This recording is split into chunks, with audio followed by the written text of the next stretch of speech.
Assalamualaikum warahmatullahi wabarakatuh. Kembali lagi di channel Jurnal Horor. Untuk cerita kali ini berjudul Arwah. Cerita kali ini masih dekat sama kami. Jadi kayak ada hubungan keluarga walau jauh sih. Tapi bukan dari ayahku. Ini cerita dari nenekku. Cerita ini dulu sudah lama, tapi baru-baru ingat setelah diceritakan ibuku. Namanya Hepni, cowok, dan nama sudah disamarkan. Jadi kata ibuku, dia ini adalah keponakanku, tutur. Tutur itu kayak sebutan wajib.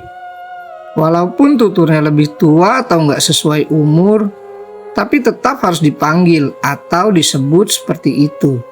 Misalnya paman, acil, dan lain-lain. Semoga kalian mengerti. Hepni ini bekerja di sebuah rumah makan di daerah BJ. Dia pulang sekitar 2 minggu sekali. Sementara ayahnya jadi tukang ojek di pasar. Dan ibunya berjualan sayur mayur di pasar dibantu oleh 2 orang adiknya. Di rumahnya ada neneknya yang sudah sangat tua, dan si Hepni ini sangat menyayangi neneknya itu. Karena sejak kecil dia selalu bersama neneknya. Suatu malam saat Hepni balik ke tempat kerjanya sambil marah-marah, karena bertengkar dengan ayahnya yang membela adiknya. Sebut saja namanya Isro. Jadi ceritanya waktu itu cuma Isro yang ada di rumah, dan dia tidak ingat memberi makan neneknya dan juga memandikan si nenek. Neneknya sudah sangat tua, bahkan untuk mandi dan makan pun beliau harus dibantu. Isro memang tidak sepenuhnya salah, karena setelah pulang sekolah, dia membantu ibunya mengambil sayur di tempat langganan ibunya. Dan juga menggantikan ayahnya mengojek sebentar. Dan saat dia pulang ke rumah, dia langsung tidur karena capek. Dan saat dia terbangun, Hepni sudah pulang dan membangunkan Isro dengan kasar. "Baik, aku akan pergi mencari rumah kontrakan dan nenek akan ikut bersamaku," ujar Hepni saat dibentak oleh ayahnya. Hepni ini terkenal kuat, suka balap-balapan, bahkan tidak jarang dia terlibat perkelahian dengan para preman yang mengganggu orang-orang. Namun begitu, dia juga punya pacar, seorang gadis keturunan Cina. Ayahnya Cina dan ibunya dari suku Banjar. Cuma ayahnya ini sudah lama di Kalimantan. Gadis itu berusia sekitar 22 tahun waktu itu. Dengan memacu motornya dengan kelajuan yang di atas rata-rata, tiba-tiba dari arah persimpangan di belakang Hepni kehilangan keseimbangan dan jatuh. Bukan jatuh sih, tepatnya tabrakan tunggal gitu. Tubuhnya terhempas ke aspal jalanan, dan kakinya entah bagaimana semuanya langsung menjadi gelap. Saat Hepni terbangun, dia ternyata sudah berada di rumah sakit. Kakinya remuk dan dianjurkan oleh dokter untuk diamputasi.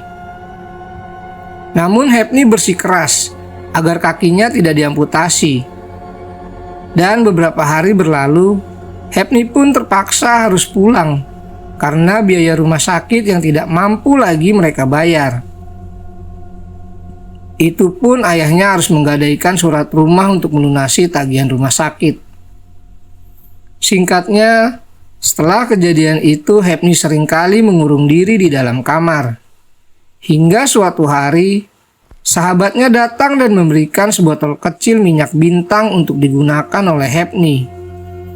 Namun karena parahnya patah tulang itu dan juga sudah cukup lama, akhirnya Hepni memutuskan untuk meminum semua minyak bintang itu. Namun di sini, kaki Hepni memang sudah ada perubahan setelah dia meminum minyak bintang itu. Tapi kakinya masih tidak bisa seperti semula, kayak berlari. Untuk bawa motor sih bisa. Dan setelah diperiksa ternyata itu karena ada salah satu remukan atau serpihan tulang kaki Hepni yang tidak menyatu dengan tulang-tulang lainnya.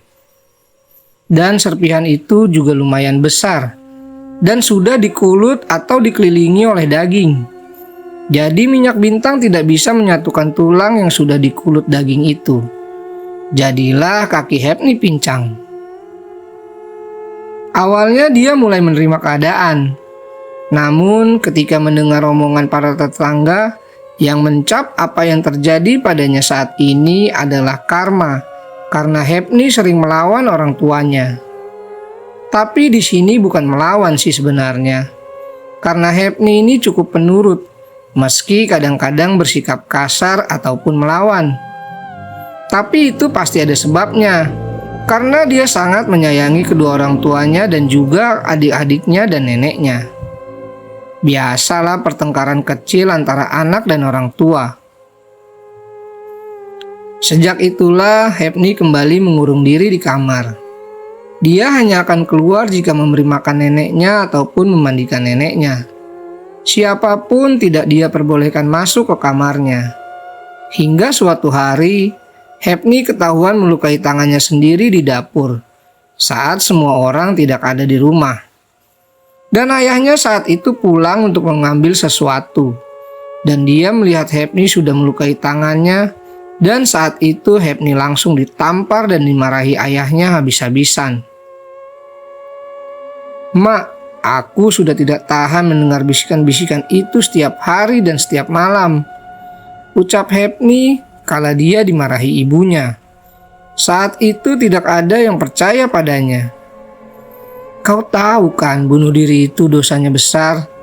Masuk neraka, Hep," bentak ibunya. Hari itu Isra pulang dengan wajah murung. Tas dan buku-bukunya rusak. "Kenapa tasmu?" tanya Hepni. "Dirusak," jawab Isra singkat. Seraya mengambil tempat jarum dan benang, dia berniat menjahit tasnya. "Siapa yang merusak? Kenapa kau tak melawan?" tanya Hepni agak kesal. "Mana berani aku melawan. Rifki itu kan anak guru di sekolahku," jawab Isra sambil menyapu air matanya. Dia mulai takut saat mendengar nada suara Hepni. "Berikan aku tasnya," ujar Hepni seraya menyambar tas adiknya itu lalu mengambil kunci motornya. Bukan motor saat kecelakaan itu ya. Motor itu sudah masuk ke dalam rumah. Karena di tempat itu banyak anak-anak nakal dulu. Kalau naruh motor di luar rumah bisa-bisa besoknya kaca spion hilang. Dengan kakinya yang pincang, Hepni mengeluarkan motor itu. Dengan keadaannya yang seperti itu, dia dengan mudah mengangkat motor. "Hepni, jangan. Nanti aku dapat masalah lagi," ujar Isra berusaha mencegah Hepni.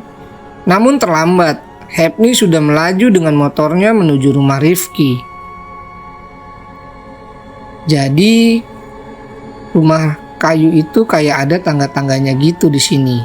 Nah, melewati itu biasanya kan ada papan ditaruh depan pintu sampai tanah. Nah, si Hepni ini karena marah dia tidak memakai papan, tapi langsung mengangkat motornya sampai tanah. Boleh percaya boleh enggak sih, tapi emang gitu kenyataannya. Makanya orang-orang pada males kalau sudah berurusan sama si Hepni ini dulu. Karena dia takut, kuatnya nggak asli ya, tapi ada untalan yang membuatnya seperti itu. Setelah beberapa saat, akhirnya Hepni sampai di depan rumah Rifki. Di serambi rumah itu ada Rifki dan kawan-kawannya sedang asik minum es sirup sambil sesekali tertawa. Dan saat mereka melihat Hepni satu persatu, teman-teman Rifki menjauh. Setelah melempar tas dan buku milik adiknya yang dirusak oleh Rifki dan kawan-kawan, Hepni langsung memukuli Rifki. "Ini untuk setiap lembar buku adikku yang kau rusak," ujar Hepni. Ibunya si Rifki yang baru pulang membeli sesuatu, itu terlihat dari kantong plastik yang dia bawa. Langsung berteriak-teriak minta tolong saat melihat anak semata wayangnya dipukuli oleh Hepni. Hepni mendorong tubuh Rifki hingga jatuh. "Tolong ajari anak Anda ini untuk tidak lagi mengejek adik saya. Saya tahu kami ini orang miskin, tapi saya tidak terima adik saya diperlakukan seperti binatang oleh anak Anda dan kawan-kawannya itu," bentak Hepni seraya menunjuk wajah Rifki. Matanya lekat menatap ibunya Rifki. "Kau ini seperti kesetanan. Ke rumah orang malah memukuli tuan rumah. Apa kau tidak diajari sopan santun oleh ibu bapakmu?" bentak ayahnya Rifki yang baru datang. "Sopan santun? Kau menanyakan itu pada saya? Setelah apa yang anak kesayangan Anda lakukan pada adik saya?" ujar Hepni bertanya dengan nada marah. Lalu dia membanting tas dan buku-buku milik adiknya ke depan ayahnya Rifki. Lelaki yang masih mengenakan baju mengajar itu pun langsung terdiam. Hepni mendengus kesal seraya berjalan ke arah motornya lalu menyalakannya. Sesampainya di rumah, Hepni sudah dihadang oleh ayahnya yang baru pulang ngojek. "Kamu buat masalah lagi, Hep? Kau tidak memikirkan bagaimana adikmu nanti?" tanya ayahnya. Hepni menghela nafas panjang. "Kita di sini tidak salah. Yang salah adalah anak kurang ajar itu. Seenaknya saja merobek dan merusak juga melukis-lukis wajah Isro. Aku sudah sering peringatkan Isro, kalau mereka berbuat jahat lagi, ya harus dilawan. Jangan biarkan mereka menginjak-injak harga diri kita, bah," jawab Hepni. "Aku tahu maksudmu baik, tapi tidak dengan cara kekerasan, Hepni. Kau bisa dilaporkan ke kantor polisi," bentak ayahnya. Tak ingin berdebat dengan ayahnya, Hepni langsung bergegas masuk ke dalam kamar dan mulai mengunci pintunya. Keesokan harinya, ayah Rifki ke rumah keluarga Hepni. Dia juga membawa Rifki dengan wajah lebam-lebam bekas dipukuli oleh Hepni. Dia mengetuk pintu rumah Hepni. Kebetulan hari itu ayahnya Hepni masih ada di rumah dan sedang sarapan bersama Hepni dan juga Isro. Isro berjalan keluar. Dia lumayan takut dan kaget setelah tahu siapa yang mengetuk pintu. Terlihat Rifki tersenyum sinis ke arahnya. Isro menunduk. "Mana ayahmu?" tanya ayahnya Rifki. Ada, Pak," jawab Isro gugup. "Panggilkan." Isro bergegas masuk ke dalam rumah memanggilkan ayahnya. Namun tidak hanya ayahnya, Hepni juga ikut keluar. "Begini, Pak, si Hepni ini telah mengajar anak saya hanya karena sebuah hal sepele. Saya tahu anak saya salah, tapi untuk meminta ganti rugi dengan cara baik-baik kan bisa. Saya pasti akan bayar semuanya," kata ayahnya Rifki. Hepni hendak menjawab, namun dihalangi oleh ayahnya. "Saya kemari cuma ingin mengganti uang buku dan tas yang katanya telah dirusak oleh anak saya. Tapi kalian juga harus tahu bahwa perobatan anak saya ini tidak gratis," ujar ayahnya Rifki. Ayahnya Hepni terdiam. Dia paham maksud dari perkataan laki-laki yang ada di depannya itu. "Baik, Pak, saya akan mengganti pengobatan anak Bapak," ucap ayahnya Hepni. "Tidak bisa begitu, bah. Ini semua bukan salah kita." "Plak! Masuk kalian," bentak ayahnya Hepni setelah menampar Hepni. Dengan langkah cepat, Hepni bergegas masuk ke dalam kamar. Di sana dia mengurung diri. Hingga keesokan harinya Hepni tidak kunjung keluar. Awalnya itu semua dicuekin aja sama ayah dan ibunya. Hingga menjelang sore, makanan yang ada di dapur pun tidak disentuh sama sekali. Bahkan neneknya pun mengaku seharian belum makan. "Hepni, buka pintunya, Hep," panggil ayahnya sembari menggedor-gedor pintu kamar yang terkunci dari dalam.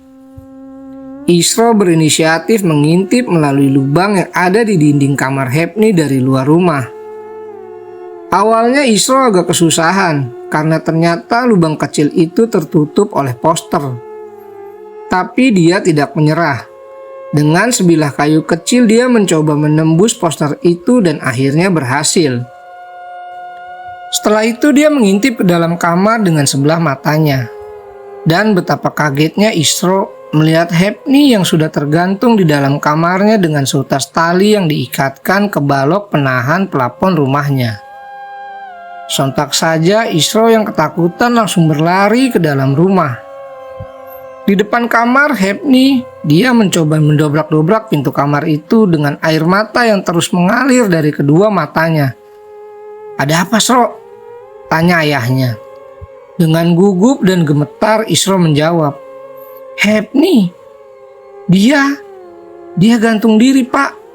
Isak Isra. Kini isak tangisnya pecah. Ayahnya antara percaya dan tidak. Langsung ikut mendobrak pintu kamar itu. Dan pintu kamar terbuka dengan engsel yang rusak. Dan benar saja apa yang dikatakan oleh Isra. Hepni sudah terbujur kaku dengan darah yang sudah mulai mengering di bagian mulut, mata, telinga, dan hidungnya, dengan ludah yang menjulur. Ayahnya langsung jatuh pingsan melihat itu. Isra segera berlari ke dapur mengambil pisau dapur. Dan sesampainya di dalam kamar, dia langsung memotong tali yang mengikat di leher Hepni. Tubuh Hepni yang mulai kaku itu terjatuh ke lantai. "Hep, bangun! Aku minta maaf. Ini semua salahku." Isak Isra seraya memeluk erat tubuh kakaknya. Keadaan itu semakin memburuk saat ibu Hepni pulang. Dia sangat kaget melihat Hepni yang sudah menjadi mayat dan dipeluk oleh Isra. Ayahnya yang tadinya pingsan sudah siuman. Mereka menangisi dan menyesali perbuatan Hepni. "Aku sudah terlalu kasar padanya," isak ayahnya. Singkat cerita, sore itu banyak orang-orang berdatangan ke rumah Hepni. Ada yang membawa beras, gula, kopi, dan uang. "Paman, mereka di sini ditunjukkan untuk orang-orang yang bertugas mengurusi jenazah. Tidak mau menyolatkan jenazah besok, mengaji. Biasanya di sini selama 3 hari 3 malam dikuburkan akan didirikan tenda untuk orang-orang mengaji," kata salah seorang warga yang membantu. Ayahnya Hepni tertunduk. "Biar aku yang berangkat ke desa lain untuk mencari orang-orang yang bersedia memandikan dan menyolatkan Hepni," ujar Isra seraya mengambil kunci motor lalu berjalan ke dalam kamarnya mengambil jaket dan helm. "Aku berangkat dulu," pamit Isra lalu berjalan keluar melewati orang-orang yang sedang berada di rumahnya itu. Singkat ceritanya, sekitar jam 11 lewat, Isra datang dengan keadaan basah kuyup. Di desa S, ada yang bersedia untuk memandikan jenazah Hepni, dan katanya mereka juga bersedia mengajikannya, kata Isra. "Nenek sudah makan, Mah?" tanya Isra. Ibunya hanya mengangguk. Di desa itu memang begitu. Mereka berpendapat jika menyolatkan, menguburkan, dan lain-lain kepada orang yang mati bunuh diri itu dosa. Makanya jika ada yang bunuh diri di sana, sampai keluarganya bakal jadi nyinyiran orang-orang. Keesokan harinya saat jenazah dimandikan, dari mulut si mayat banyak sekali mengeluarkan darah bergumpal-gumpal. Dan kejadian aneh juga terjadi saat mereka mengkafani mayat. Darah tidak berhenti keluar dari telinga dan mulut. Bahkan kain kafannya sudah beberapa kali diganti, dan darah pun sudah dibersihkan. Namun entah kenapa saat dikafan kembali darahnya pun kembali keluar mengotori kain kafan. Dan mereka pun memutuskan untuk dibiarkan dulu. Baru setelah darahnya habis akan kembali dikafani. Kejadian aneh terus terjadi. Saat darah yang keluar dari mulut dan telinga si mayat sudah berhenti, tiba-tiba si mayat mengeluarkan suara aneh. Semua yang mendengarnya saling bertatapan. Dan selanjutnya mereka mulai mengkafani. Dan anehnya kain kafan yang awalnya tadi sudah diukur lebih panjang dari tubuh si mayat, malah menjadi lebih pendek, bahkan hampir tidak bisa untuk diikat. "Bagaimana ini, Pak? Kain kafannya tidak cukup?" tanya Irul, orang yang dari desa lain yang bersedia membantu memandikan dan lain-lain. Tanpa banyak bicara, ayahnya Hepni pun langsung berangkat untuk membeli kain kafan lagi. Singkat cerita, ayahnya Hepni pulang dan langsung menyerahkan bungkusan plastik hitam itu kepada orang yang tadi mengkafani. Dan saat salah seorang di antara mereka mengangkat kaki jenazah, tiba-tiba dari tempat pembuangan keluar setumpuk pup. Tanpa banyak bicara, mereka membersihkan kotoran itu. Singkatnya, setelah melalui berbagai kejadian-kejadian aneh, akhirnya hari itu jenazah dimakamkan. Meski ada beberapa kejadian aneh saat pemakaman, seperti ada air berwarna keruh keluar dari tanah.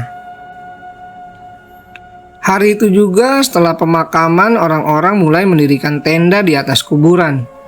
Bukan tepat di atasnya ya, untuk persiapan mengaji 3 hari 3 malam. Sementara di rumah Hepni, di sana juga ada beberapa orang ibu-ibu membantu menyediakan bahan-bahan untuk memasak makanan atau manurun tanah.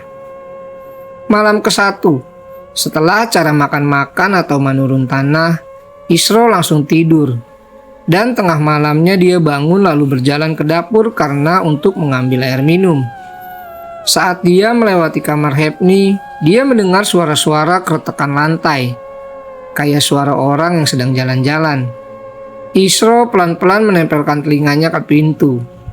Suara itu semakin jelas terdengar, dan tiba-tiba suara seperti benda jatuh mengagetkan Isro. Dia bergegas berbalik untuk kembali ke kamarnya.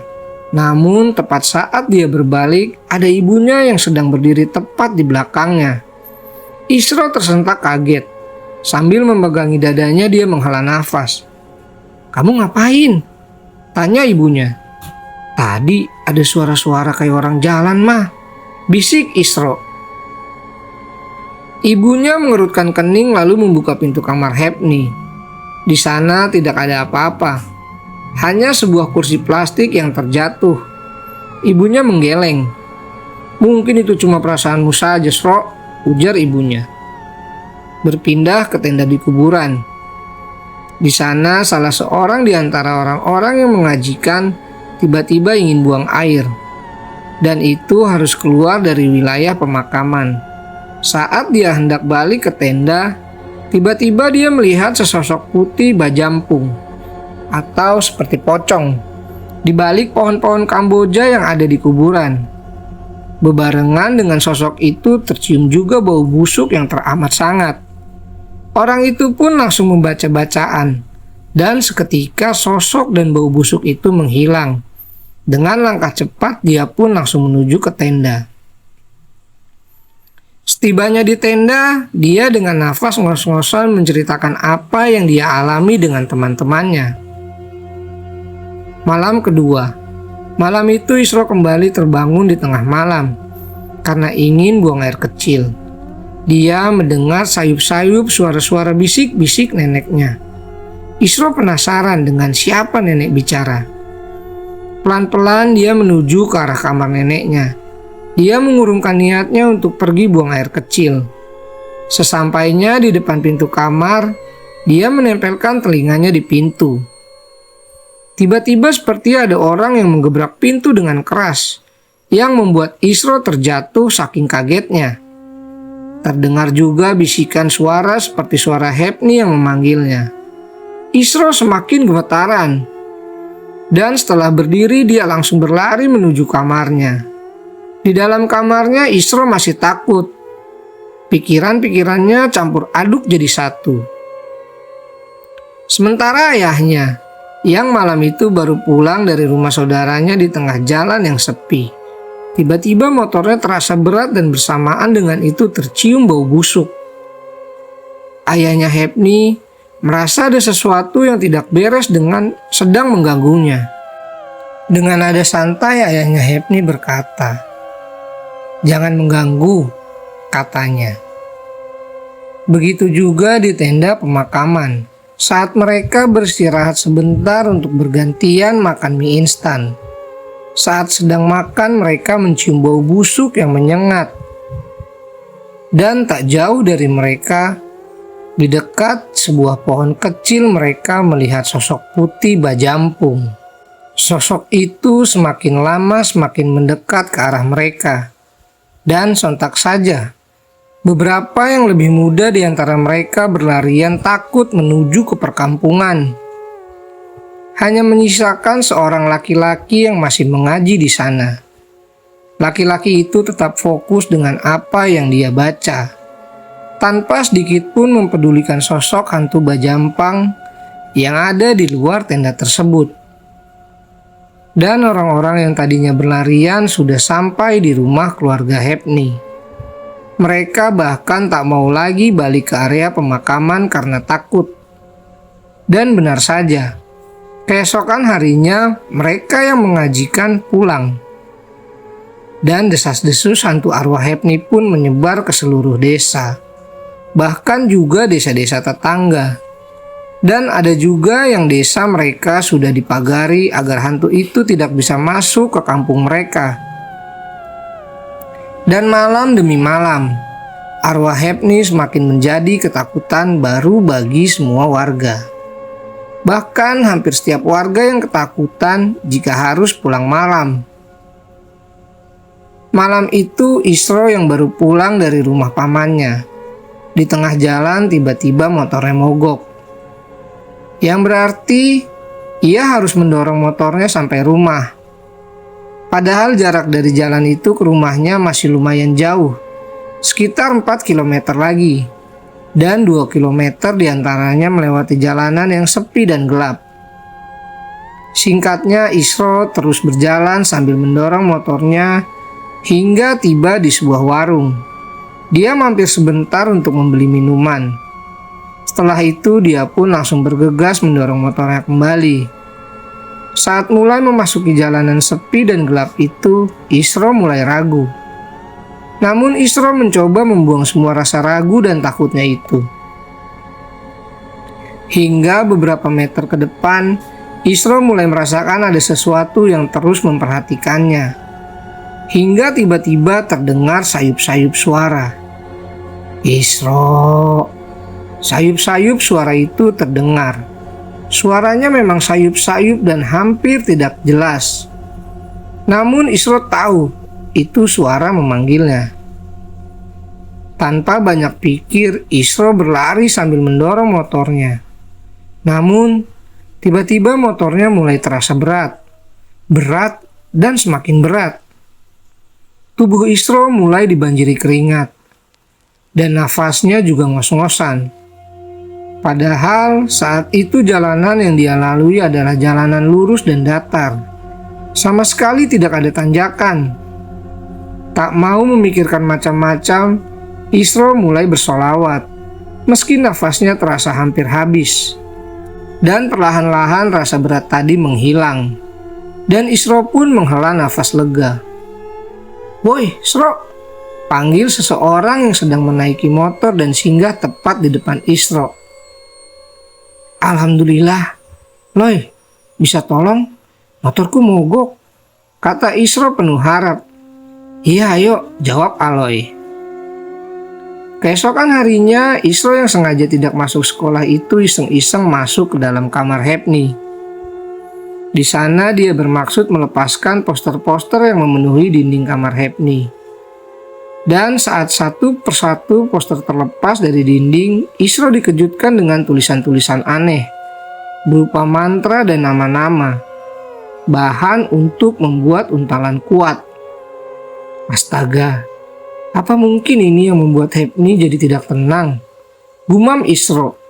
Isro semakin penasaran dengan semua tulisan-tulisan yang sebagian masih tertutupi poster itu. Saat semua poster dilepaskan, Isro semakin kaget dibuatnya. Ternyata tulisan-tulisan aneh itu memenuhi dinding kamar. Dan bahkan ada beberapa tulisan yang mengatakan bahwa salah satu bahan harus dari darah setiap keluarga. Aku tidak menyangka Hepni ternyata sudah berbuat sejauh ini, batin Isra. Dan masih banyak barang-barang aneh di dalam kamar itu. Ada yang tersimpan di kotak belakang lemari, ada yang tersimpan di bawah lemari, bahkan ada yang tersimpan di dalam celana-celananya. Semuanya Isra kumpulkan jadi satu dan rencananya akan ia kasih tahu pada orang tuanya. Agar masalah hantu-hantu yang kata orang-orang adalah arwah Hepni ini bisa segera diselesaikan. Dan saat orang tuanya pulang, Isra langsung membicarakan masalah itu. Keesokan harinya mereka kedatangan pacar Hepni. Dia rupanya belum tahu tentang kematian Hepni. Bahkan dia mengaku sempat beberapa kali diajak Hepni jalan-jalan. Dan saat dia tahu kalau ternyata Hepni sudah meninggal, sontak saja dia sangat kaget sekaligus tak percaya. Namun keluarga Hepni meyakinkan kalau Hepni memang sudah meninggal. Dengan wajah pucat, pacar Hepni itu berkunjung ke makam Hepni, diantar oleh Isra. Dan ternyata di atas kuburan itu ada bermacam-macam benda milik si pacar Hepni ini. Ada ikat rambut yang katanya saat itu ketinggalan saat dia sedang jalan-jalan bersama Hepni. Dia juga mengaku pernah diajak kabur, namun dia tolak. Dan setelah dia menolak itulah Hepni tidak pernah lagi berkunjung ke rumahnya. Dia menangis jadi-jadinya. Sedih karena kematian Hepni dan juga takut mengingat dia dijemput siapa untuk jalan-jalan malam. Sementara Hepni sudah meninggal. Sore itu dengan wajah murung, ayahnya Hepni pulang ke rumah. Memang benar, Hepni meninggal belum sempat membuang semua untalan-untalan yang pernah dia untal. Dan juga efek dari minyak bintang itu. Keburu kita kuburkan, padahal sebenarnya dia masih bisa hidup. Dan kata orang itu kuburannya harus dibongkar. Hepni harus diberikan air talak dunia. Ini pun katanya hanya mencoba, belum tentu berhasil, kata si ayah. Bagaimana? Apa kalian setuju jika kuburan Hepni dibongkar? Lanjut si ayah seraya menatap istri dan anaknya bergantian. Jika itu yang terbaik aku setuju, jawab si ibu. Isra pun juga mengangguk tanda setuju. Baiklah kalau begitu, aku akan menemui orang itu lagi. Katanya harus cepatnya sebelum dia benar-benar membawa orang-orang yang dia sayangi pergi. Ujar ayahnya seraya beranjak dari duduknya. Di luar terdengar suara motor ayahnya yang meninggalkan halaman rumah. Semoga ini berhasil. Semoga arwah Hepni tenang, isak ibunya. Berpindah ke ayahnya. Dia terus mengendarai motornya hingga malam tiba menuju ke rumah orang yang dia maksud. Dan tiba-tiba ada yang melintas di jalan, tepat di depannya. Untungnya dia sempat mengerem. Namun sosok yang melintas itu hanya sekelip mata dan hilang begitu saja. Si ayah melihat ke kiri dan ke kanan jalan, namun tidak ada siapa-siapa di situ. Dia pun melanjutkan perjalanan. Tepat di jalanan yang sepi, dia melihat sosok putih di depan sana. Sosok itu tinggi. Saat dia semakin dekat, sosok itu kembali menghilang. Begitu seterusnya hingga si ayah sampai ke rumah orang yang dimaksud. Di sana, ayahnya Hepni hanya sebentar. Dan mereka pun kembali berangkat menuju ke desa tempat kuburan Hepni. Di jalan mereka seperti diganggu oleh sesuatu yang tidak terlihat. Bahkan ada 2 orang yang terjatuh dan terluka. Kita diganggu, ujar orang yang dimaksud. Di sini nggak dijelasin orang ini apakah dukun atau ustadz. Setelah mengalami banyak gangguan, mereka pun akhirnya sampai di pemakaman. Saat mendekati makam Hepni, mereka mulai mencium bau busuk. Bahkan ada angin yang tiba-tiba berhembus kencang. Mereka mulai menggali. Singkat cerita, saat papan penutup sudah dibuka, betapa terkejut ayahnya saat melihat jasad anaknya sudah berubah posisi. Bahkan tangannya pun sudah keluar dari pocongan. Saat melihat itu, orang itu segera masuk ke dalam kuburan dan menyuruh ayah Hepni untuk keluar. Di sana dia meminumkan air ke mulut Hepni. Dan saat air sudah masuk ke dalam mulutnya, tiba-tiba terdengar seperti suara orang menarik nafas. Tapi hanya sekali. Orang itu pun bergegas naik dari kuburan.